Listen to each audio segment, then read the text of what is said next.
Everywhere in the world is going to suffer a shortage of AI know-how. I'd actually argue that for the difficult bits to put in place, the UK has a good head start.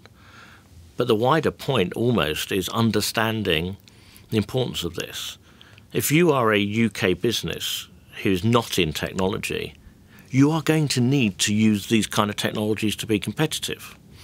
And so the issue is more in understanding that change is coming and starting to understand that the workforce and the way you go about things are going to have to change. We've lived this. We've seen online retailers. Some of them have managed to adapt. Offline retailers, bricks and mortars in the high street. Some of them managed to adapt. Some of them put their head in the sand and didn't think the change was there. It's inevitable. I think that's more my concern. But, what it does come down to is a couple of things. First of all, we do need to not be squeamish in public policy about education from a point of view of what the country needs. And, again, we've had a very sort of idealistic concept that it was perfectly fine for everyone to study Assyrian. Important though the monuments of ancient Baghdad are, actually, we need to make sure that we've got people studying subjects which are very varied, everything from the creative industries through to mathematics, that actually will allow our companies to get the staff that they need for these things. So we have to be realistic about where the world is going. Now, that doesn't mean we need everyone to have a pointy head and do advanced mathematics and machine learning.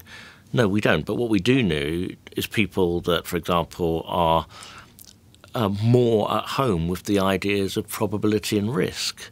The world is moving into one where decisions are made on information in a much more sophisticated way than they ever were. And so we have to have people that have some basic understanding of that. So, for example, you'd be looking at the curriculum in school to make sure that your 15-year-old knows a little bit more about how to actually evaluate risk. And, of course, we've all just lived through a great lesson in this with COVID and all these numbers that are flying around and trying to understand, what does this mean for me? And then all the caveats that the scientists put on everything.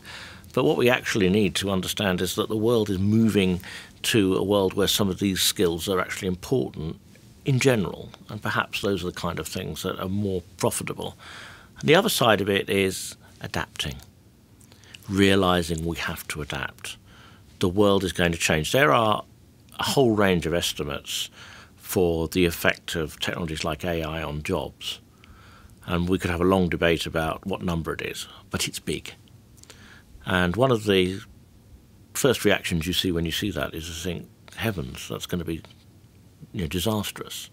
But then you look back at the 60s, and we had the computer come along, we had all those payroll clerks who lost their jobs. But could we have predicted all of the IT consultants we have now? So what it's about is being adaptable. It's about understanding there's going to be change in the workplace and making sure that we have policies that allow that and allow retraining and allow the skills and assets that people have to be transferred into these new worlds.